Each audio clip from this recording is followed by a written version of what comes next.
This isn't fun for me if I can't talk down to you guys.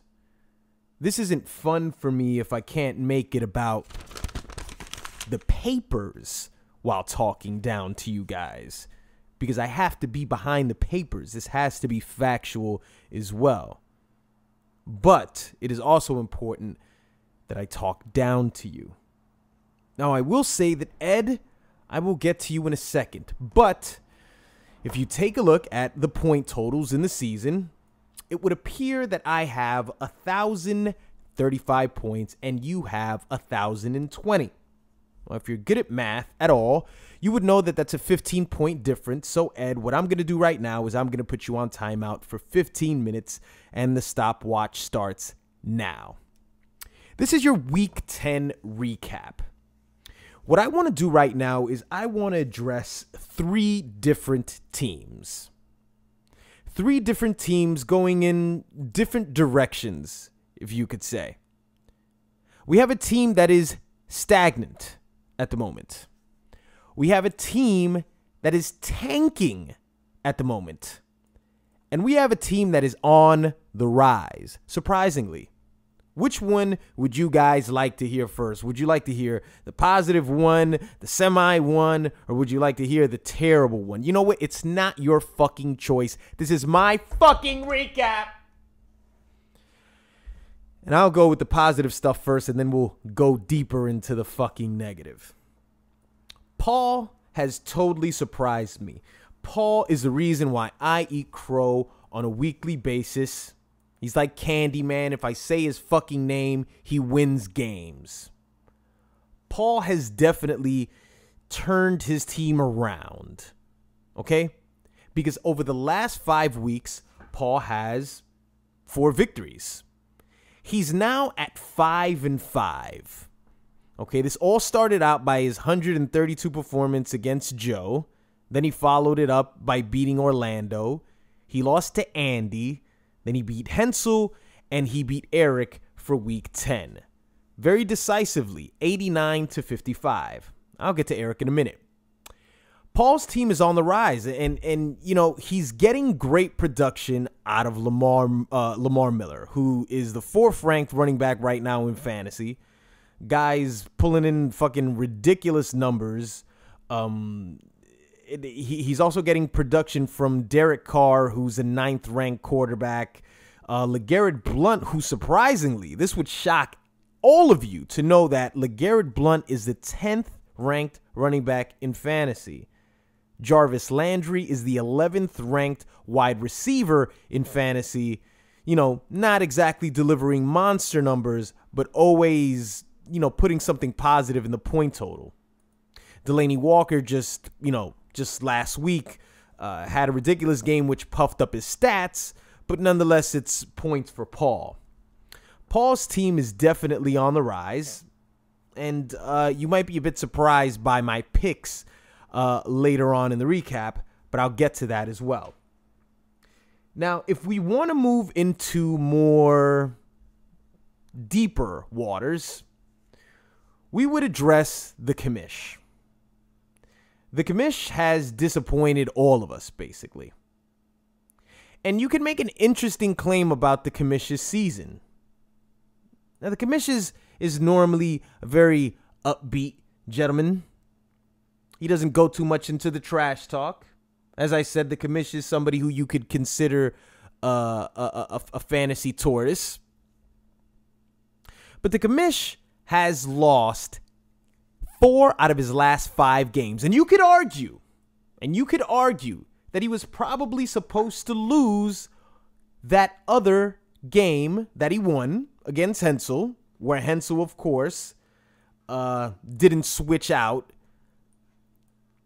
What was this player's name? Excuse me, give me 1 second. Carlos Hyde. Carlos Hyde was hurt before. You guys will remember, if you take a look at the papers, you remember that Carlos Hyde was injured before the games even started. Okay? Hensel didn't take him out. Now, that's a hypothetical. It's not necessarily to say that just because Hensel had the 0 there, and if he would have put somebody in there, he would have beaten Orlando. Orlando defeated him 107-96. 11 points. So, again, to bring somebody off of the player pool and to bring in that sort of production would be a little tough, but it's not impossible. The commish has been suffering because of course, what I predicted was the downfall of Jamaal Charles. That's what's totally damaged his team. Because before then, he could at least rely on a few things. He could rely on the points coming from Tom Brady. He could then rely on Julio Jones. And he could rely on Jamaal Charles. Doug Martin hasn't performed the way he'd hoped he performed. Yes, Doug Martin is the 7th ranked running back in fantasy, but guy's got a 33-point performance. That may have puffed up his stats a little bit. I mean, over the last 3 weeks, Doug Martin's putting up 7 points, 2 points, 10 points just this last week against the Cowboys. And 10 points is cool, but not if it's going to be your primary back. Ronnie Hillman is basically a waste of time because he's a Bronco running back. You don't know what the fuck is going on there. Peyton Manning's injured. Eric, I will get to that. Matt Jones, 24 points last week. What is he going to get from Matt Jones? I guess only the future will be able to tell us, but Matt Jones is still up in the air. Now, of course, getting solid production from Julio Jones as always, and Tom Brady is simply Tom Brady, but the commish has definitely hurt. He's definitely been hurt by the loss of Jamaal Charles. Now, in my opinion, if I could have managed his team for him, which at this point maybe it would have done him a favor to manage the team for him, he had to make a few moves. There definitely had to have been a few moves been done here because what you have on your team here is you either feast or famine, okay? You've got Tom Brady, who's fucking totally feast. Then you look at the running back department, and you're pretty much famished. And then you got feast again with Julio Jones. You see, but the problem is there's no dominant running back on your team, and there's not even a mid-level wide receiver on his team. Okay, correction. There is Martavius Bryant. But the situation in Pittsburgh, of course, is a little shaky because Ben is on, he's off, he's on, he's off. But at least you could say that Martavius Bryant can aid him in some way. But he's on a bye this week, and the commission needs victories. Oh, does the commission need his victories? He's got Carlos Williams on the bench. He had a pretty cute game 2 weeks ago. And then you've got Tyler Eifert. Tyler Eifert, who's had 3 20-point performances. And that's propelled him to the number 3 position amongst all tight ends. Which, of course, those numbers are, those numbers are very puffed up. And Tyler Eifert failed to get Orlando the necessary points that he needed to defeat Ed for Week 10. So the commish is hurting, and I think he should have made some trades. Maybe at this point it's a bit too late. You're pretty much stuck with what you're stuck with. So that's where the commish lies. The third team that I want to get to, and at this point it's pretty sad, and it hurts me at the same time, to have to say that this third person is Eric. Team is totally tanking, doing horribly, with a record of 3-7, a total of 759 points, which is the lowest in the league. He's given up 984 points. Ed would frown at that. I mean, Eric, your digital defense just isn't cutting it, bro. So if you take a look at Eric's team, immediately you'll notice that Peyton Manning just never really put up Peyton Manning numbers. He just had 1 week where he put up 20 points. And ever since then, he's pretty much tanked it. He had 18 points in week 3. Then he follows it up with an 8, then a 6, then a 9, 11, 15, and -7 just this last week. He threw a couple interceptions, and then he hurt his foot. But he did break that record. But now Peyton Manning is on the bubble. He won't be playing this week. So even though he's been underperforming, he's still Peyton Manning, and he's still capable of getting 30 points randomly. But now Eric doesn't even have that option. Demaryius Thomas, of course, is suffering for that very same reason. I mean, when you picked Demaryius Thomas, I can only assume that Demaryius Thomas was his second pick, DeMarco Murray being the first one. That's his second pick, and he has not been performing like a wide receiver 1. He's ranked 23rd, and he's got 83 fantasy points. 83. Okay? Rashard Matthews for the Miami Dolphins, who's on Eric's bench, has 85. I'm splitting hairs right there, but that, pretty much just illustrates the point of how Demaryius has been underperforming. And, of course, that's the risk that you take with playing, the two-headed monster. It has the upside of being able to take you to the championship. And for Eric's case, it's not doing him any favors. Giovanni Bernard is just not showing up earlier in the season, but for the last 3 weeks, I don't know what the fuck he's been doing. He's had a bright spot with Darren McFadden, who's been fortunate with a few injuries for the Dallas Cowboys. And DeMarco Murray's been there, but he's not exactly putting up monster numbers. Eric's biggest weakness has definitely been his wide receiver core. I mean, if your number 1 receiver at this point has less than 10 points, less than 100 points, then you're hurting, especially when the person who's supposed to be your number 1 receiver was your second pick. Now, this isn't going to be, the whole argument of, trade him and everything no. Demaryius has the most value on Eric's team. And by having Peyton Manning and Demaryius, Eric basically secures himself that nobody could really directly hurt him in a matchup. I mean, there is Emmanuel Sanders out there. And that's pretty much about it as far as valuable Denver Bronco receivers. So Eric's season is pretty much just headed south. And I'm the one that has to sort of stick the knife in his chest because I face him this week. And I'm not good at all this mathematics shit and working out, if this person wins and that person's eliminated. But I'm pretty sure with my fucking remedial grasp of mathematics, Eric, who has 3 wins, would probably be eliminated from playoff contention if he lost to me this week. Or maybe not even if he lost to me. It's probably not even in Eric's hands anymore. It's just a few victories for a few more people, and it's pretty much just out of his hands. So, as I always say, somebody's got to miss the playoffs. Somebody's got to make the playoffs. And Bundy's got to win that championship. So, everybody has to play their part here. And Eric is simply playing his part by being the worst team in the league. May he make a wise decision and pick a much better draft than he did this year. We've done away with him.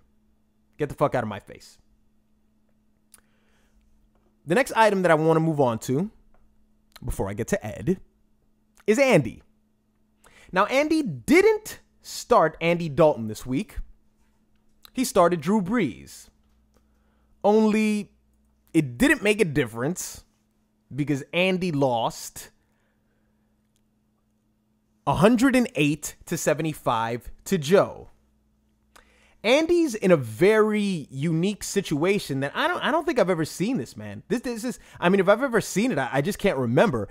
Andy is taking the hardest buys I've ever seen anybody take. with exception of the underperforming Calvin Johnson, who's on Andy's bench, who I'm pretty sure Andy will start, Andy's getting buys from his starting quarterback, at least for the time being, right, Andy? Because you're such a smart fantasy player. From his starting quarterback, his number one running back, who's the third-ranked running back in Mark Ingram, and the number one wide receiver in fantasy, Antonio Brown. Andy's got buys from all of them. So after having a terrible performance against Joe and only having 3 victories this season, Andy might be headed to the same destination that Eric is in right now. And that's not making the fucking playoffs. 15 minutes is up. Andy was just a little appetizer before I got to you, Joe. Sorry, before I got to you, Ed. So Ed defeats the commish, and I predicted that. I don't know if you guys, remember my last week. My picks was that Ed was going to beat the commish. Now, Ed's boasting, as Ed does, and this is pretty much the last time that I point out Ed and his boasting. And then for the next installments, I'll just move forward and just judge Ed's team by his team. But Ed, you knew that if I was going to wait 15 minutes to get to you, I put you on timeout, that I was going to deliver something to you that would probably shut you the fuck up. And even if you kept on talking, it would just make your words null and void, and it just wouldn't fucking matter anymore because it's just a fact. Okay? So you put up a post where you said that you would like to face me or request to face me or some weird shit like that. I mean, it's very weird when you talk trash and you bring up these stipulations that don't even exist. Let's play football 1-on-1 and then let's have Orlando add those points to when we face each other. Just weird fucking goofy stipulations. Now let's assume that you and I were to face each other. But not just 1 week, not just 2 weeks, but pretty much every week of the season. Let's assume that were to happen. Because as it stands, my record is 7-3. Now, let's get into your world again, just like I jumped into your world of what giving up the least amount of points means to you, what it represents to you. And let's assume that we played each other every week of this season. Now, let's run this down, shall we? Week 1, okay? I scored 100 points. You scored 99. I win. Week 2, I scored 64 points. You scored 90. You win. Are you ready for this, Ed? Are you ready for this fucking impeccable winning streak? Week 3, you scored 118. I scored 125. Week 4, I actually fucking beat you. Let's not forget that. You scored 63. I scored 92. Week 5, I scored 107. You scored 94.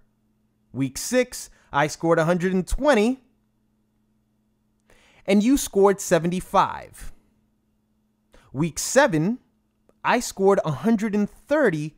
And you scored 113. Okay, week 9, you scored 160. You went over and beyond. And I scored 110. And just last week, I scored 116, and you scored 91. So if your math is correct, if your math isn't as remedial as mine is, Ed, that would mean that if I face you every week, I would have a record of 8-2. Do you understand the point that I'm getting at, Ed? If I were to face you and nobody but you, my record would be better than in a league where I'm facing the likes of Hensel, the likes of Joe, the likes of Eric and Andy. If that doesn't illustrate the point to you, then I don't know what will. Now, if we want to make this about points, then, points, I'm beating you by 15. I'm not even going to make believe like that's a big deal because I've had the number 1 slot for a few weeks now. It's not a big deal to me. And as I said, winning the division just isn't a big deal, but I am the division leader. It's just where I belong, and it's not a big deal. I feel no need to point that out. But if you want to, point things like that out, I will. Okay? Now, you have this little thing about not trying, right? Not paying attention to your team, you're not trying, yada, yada, yada, some weird thing like that. Again, I think this goes into this weird world that you live in with fantasy where I guess you think that not thinking about a league but still making moves in that league means that you're not trying. I don't know. Because in week 4, and I can only assume the whole I wasn't trying thing was probably in reference to the fact that I beat you earlier this year. Week 4, it pretty much looks like you put out your guns. You put your guns out there. You had Cam Newton in there, Le'Veon Bell, who at the time was healthy. He got you 20 points. You put Frank Gore in there, who you have in your lineup this week. Jeremy Maclin, who you always start. And in fact, Gronk was on a bye. And you were paying attention enough to the point to put Jimmy Graham in there. And Gostowski was on a bye too. And you have Prater on the bench because, of course, if civilization just so happens to fucking just crash, we need 2 kickers to assure that all will be okay in the universe. So it pretty much does seem like you were trying, okay? So this little idea of I wasn't trying and now I'm paying attention. Okay. That's fine. That's fine. Yeah. The final item that I want to get to, and then we'll move past this little stage in fantasy. Where we're pretending like you have any sort of relevancy at all. It's not there, but I mean, you're the only one that barks at me. So I guess I got to bark back at you. This could really be going for anybody, really, Ed. I mean, the only people who are deserving of my barks if they just so happen to bark would be, the commish or J-Ray. So the final thing that I want to get to is, this stupid little silly thing that you had with the scoring of the points or giving up the points or anything like that. And look, man, I have no witty thing to say to you. Pedro's giving up less points. Okay, kid, he's giving up less points. Oh, you don't know how much? Okay, you're probably not paying attention. Okay, I'll let you know how much it is. All right, you've given up 803, and Pedro's given up 790. Okay, that makes Pedro better than you in that department. You've been dismissed. I'm not going to deal with you again. Okay, how about that? Week 10, I didn't have a good week.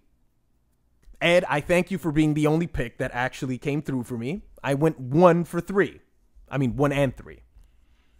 So for the year, that puts me at 12 and 18. So I've plummeted even farther down the rabbit hole. These are my picks for week 11. Give me Hensel over Andy. Give me the commish over Jay. Give me Paul over Ed. Yes, I said it. I said Paul over Ed. I think Paul's going to pull this one off. And give me Joe over Dro. Another one that's a bit questionable, but I think Joe's going to pull it off. So that was your Week 10 recap, you fuckers. Now, if you learned anything from this installment, it's what you learned from all these other installments. Yeah, Bundy talks, all this, they can do all this, yabbity yab, boasting and all this, kinds of jazz and sticking out my chest, and talking all this crap. But one thing's for sure. If you look at the papers, you'll notice I'm at the top, kiddies. There's a reason why I get behind this mic and I riff the way I do. I'm at the top. Okay? You understand that? Andy? You understand that? Ed? You understand that? Jay? Go fuck yourselves.